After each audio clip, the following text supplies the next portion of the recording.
Okay, so basically, I failed my AP exams.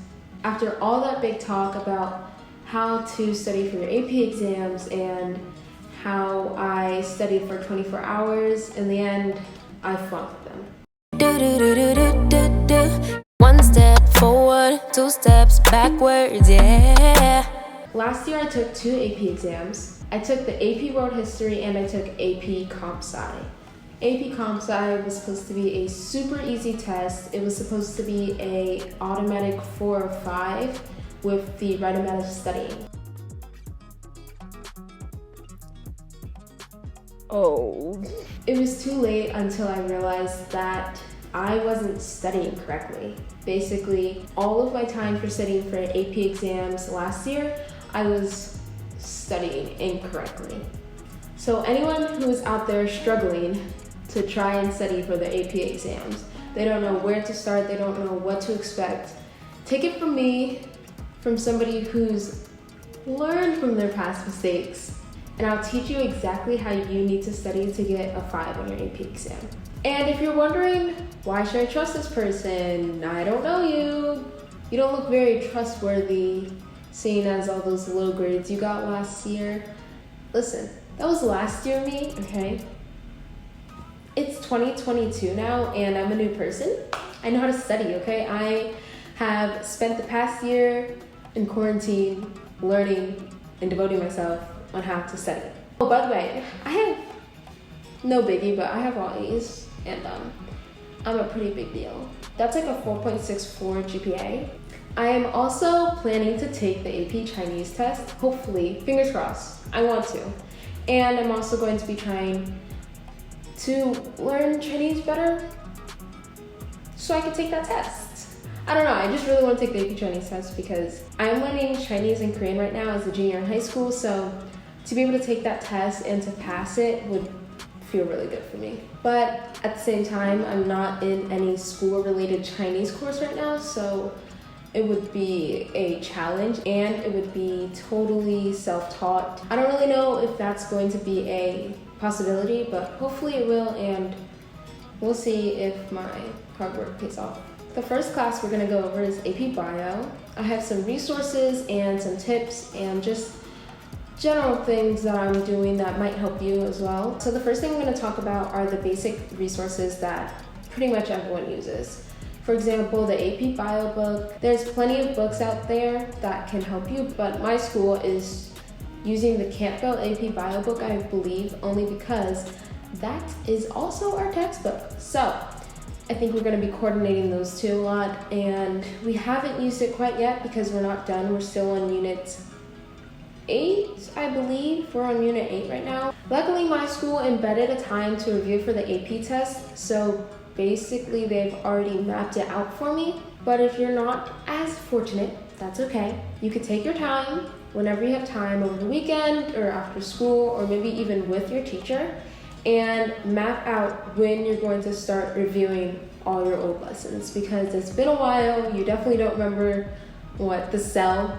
I don't remember anything about the cell except for mitochondria is the powerhouse of the cell. Everybody knows that. Everybody, if you don't know that, like, what are you doing with your life? Right? The next really good resource to use is College Board. Obviously, those are the people giving you the test. So if you're not using their resources, what are you doing? Like, let's think logically about this for a second here.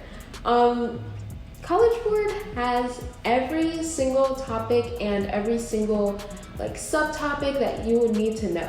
And that's going to be on the test. I mean, they're making the test and telling you what's on it. If you don't study that, whose fault is that? Any takers? Who? Yeah. Another resource you could use if this is the way you learn is your textbook. I have an AP Bio textbook. Hopefully you do too. I don't know.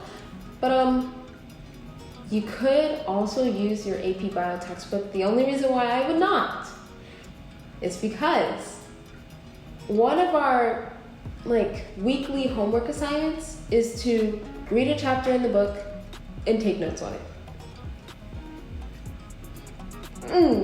See, the thing is, I never read the chapter, never. And I probably should. It would probably help me. But when I'm reading, I can't focus. None of those words stay in my brain. They do go in, they go in one ear and come out the other. What I end up doing is flipping to like the overview of the chapter, and in the overview of the chapter they have all the definitions, so I just start typing those down in my notes and turn that in. And I mean, it gets you the points, but really would not recommend. But if you do learn like that, by reading or kind of reading and highlighting and writing down while you're reading or anything like that, that's a good option for you.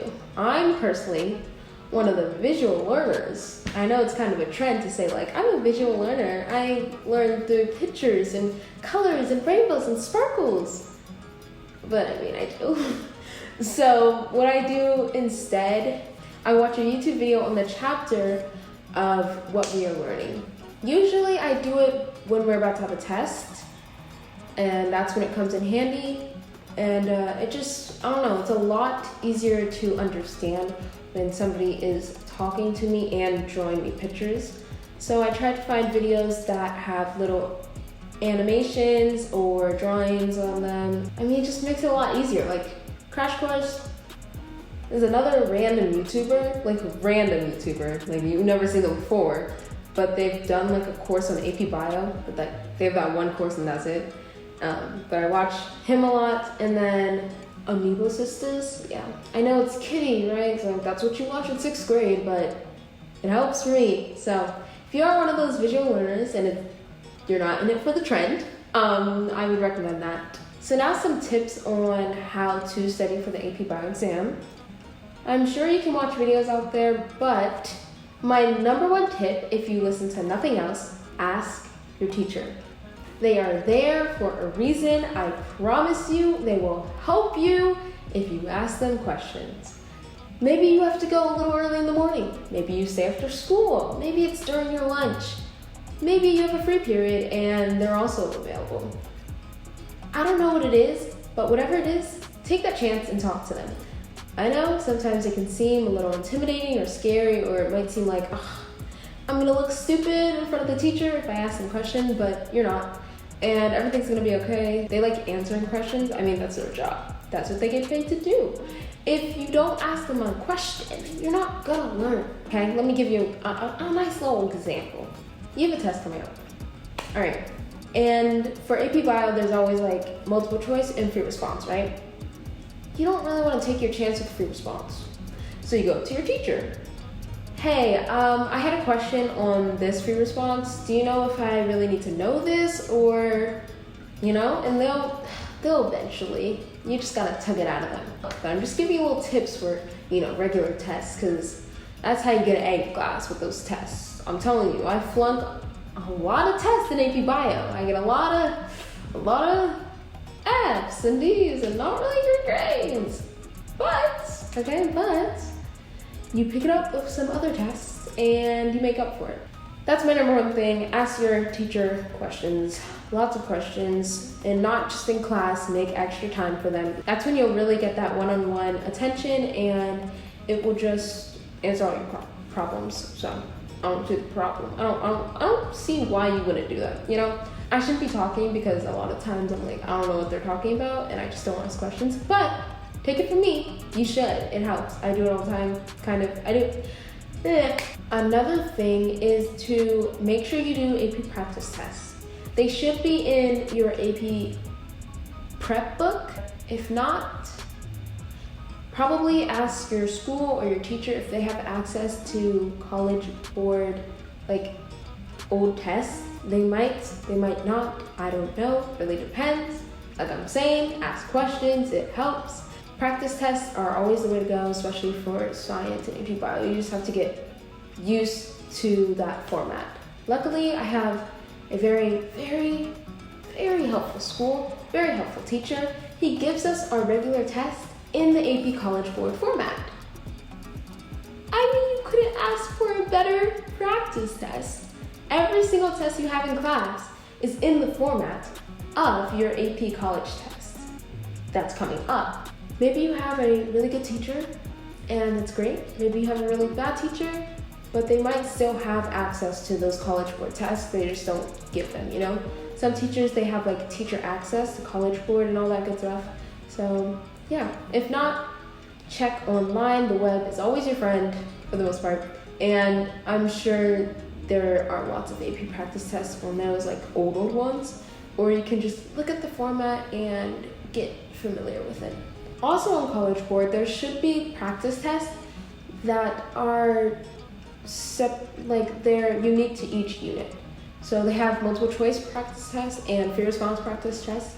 Those are both going to be on the AP exam. So make sure you log in to AP College Board. You should have a College Board, like my AP little like thing connected to your AP class at school. If you don't, you need to get that figured out, honey. Ask your teacher, like I'm saying, because you should have access to that. And if you don't, that's a big problem. There's also, along with like practice tests, there are little videos of each chapter, I believe. Like literally each chapter in each unit. So you should also watch those if it's kind of like a teacher setting. If you're doing a self-study thing, like for me, for my AP Chinese, that's what I go to. There are some on YouTube, so you can just type in like College Board AP Chinese. They should, or AP Bio, AP blah blah blah blah, AP Stats, AP Calc, whatever. They should be there, and you should be able to find a couple of videos, probably of the whole unit.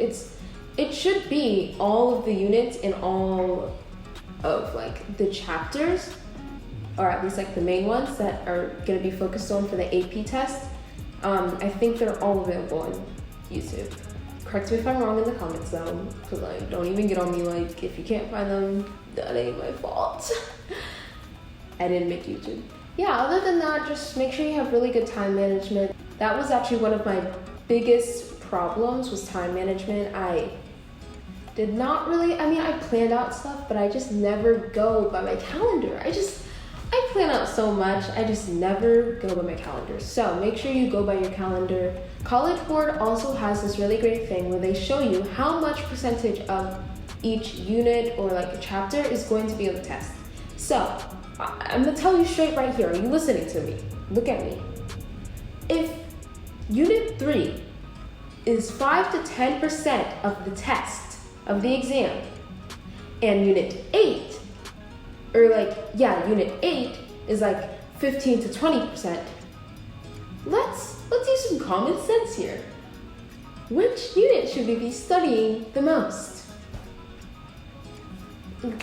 Unit 8, yes. Okay, that was my rant about AP Bio. Just because science is so unnecessary. That's not true, but like it's so unnecessary. Who needs science? I know. Who needs English? Honestly, I don't know why I'm in AP Lit right now. I don't know. All right, AP Lit. Where do we stand with AP Lit personally? Not in a very good situation, okay? Luckily, I have a very nice school and a very nice teacher. He comes from the offlands of Britain. He comes from Britain. That's a terrible accent, and so bad. Oh my days is what he says a lot. Oh my days, that's so frustrating. Again, the basic resources. We have our AP prep book. I actually have this one this time. Bought it a while ago, but yeah.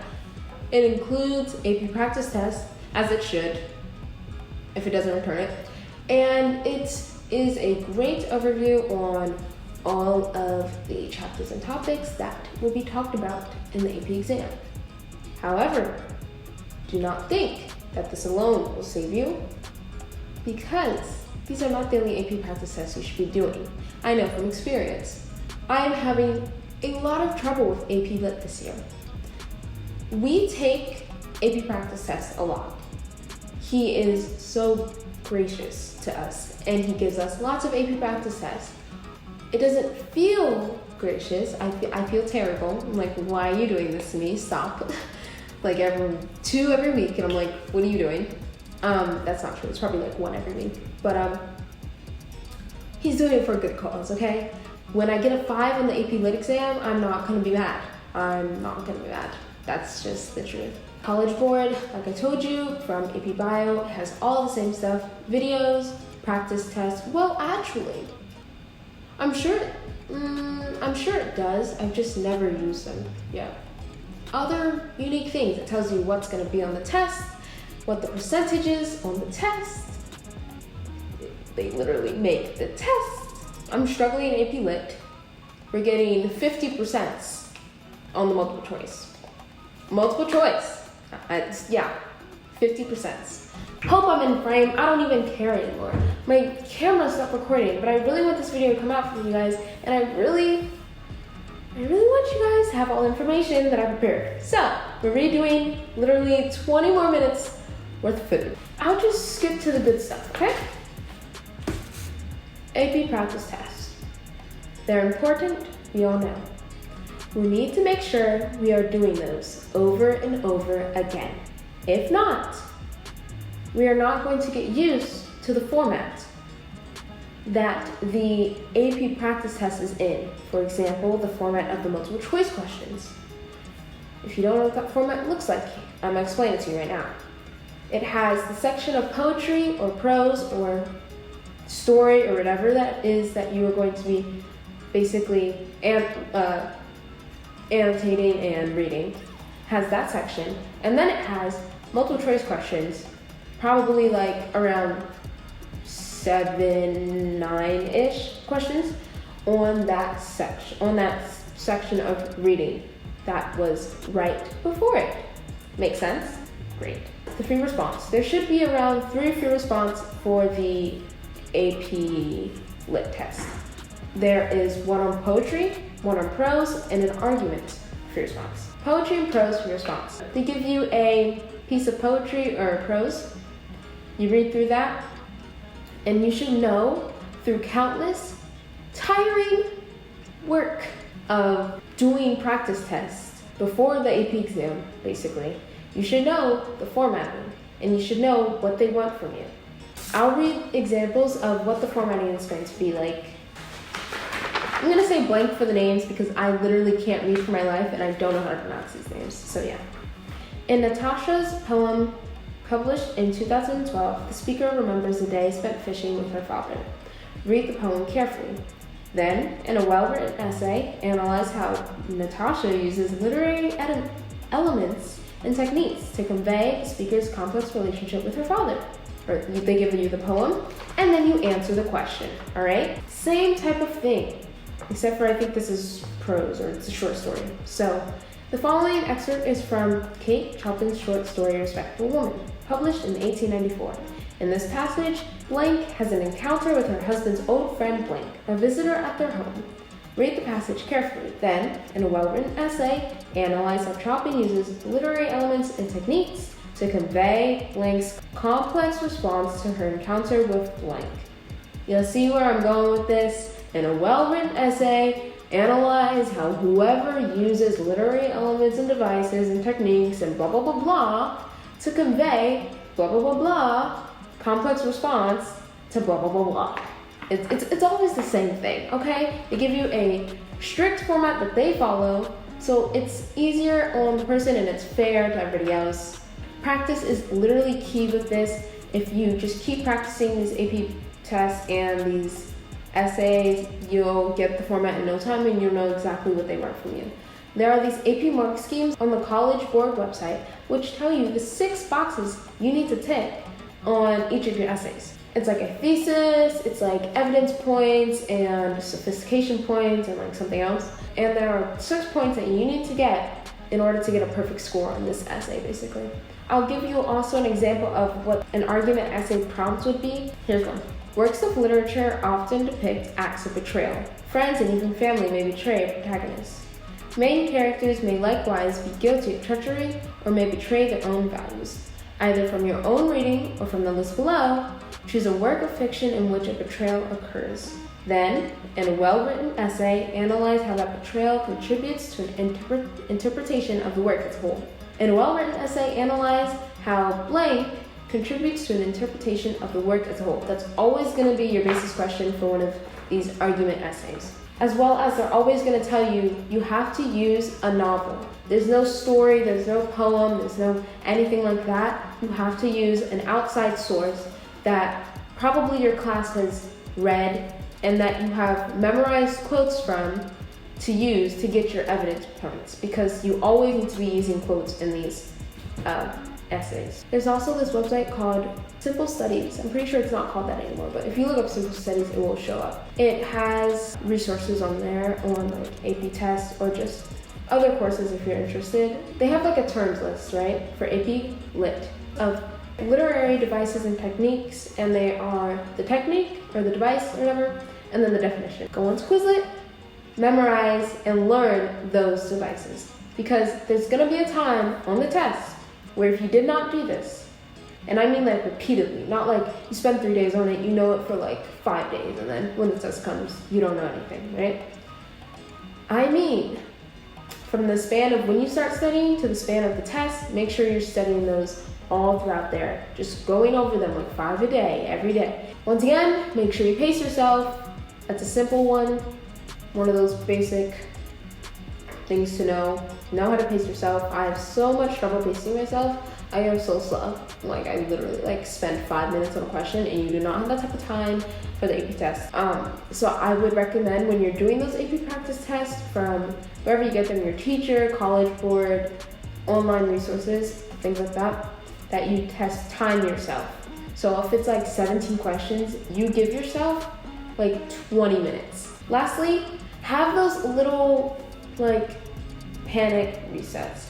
If you're going into the test and you're stressed and you're panicking, have that one thing that you did when you're doing your AP practice test to remind yourself like, okay, it's fine. This is just like my practice test that I've been doing at home or I've been doing at school. It's chill, it's nothing different. So whether it's like chewing gum, I don't know if you're allowed to do that, but taking a mints, I don't know, putting on your glasses, taking them off, looking at your watch, resetting your watch, I don't know why you would do that, but whatever. Maybe it's just a quick little breather type thing, maybe it's you stand up, scoot your chair in, sit down, whatever that may be, that you reset yourself so that you're not in like this panicky mode, like, oh my gosh, I'm about to take an AP test, gotta do good, this is gonna show all my colleges if I'm smart or not, like, calm down.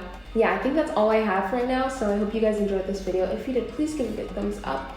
Maybe even subscribe if you want more content from this beautiful brown skinned girl. And if you guys have any questions at all on like what type of videos you guys want me to make, if this was helpful, like if you need more information, yada yada yada, or if you have tips, leave them in the comments below, because I will be more active in the comments now. Like I'm going to be interacting with you guys. I don't want it to be like a one-sided thing. I really want to be like there with you guys, and I really do like want to build a community. I know it has been pretty one-sided for the most part right now, but I have my reason.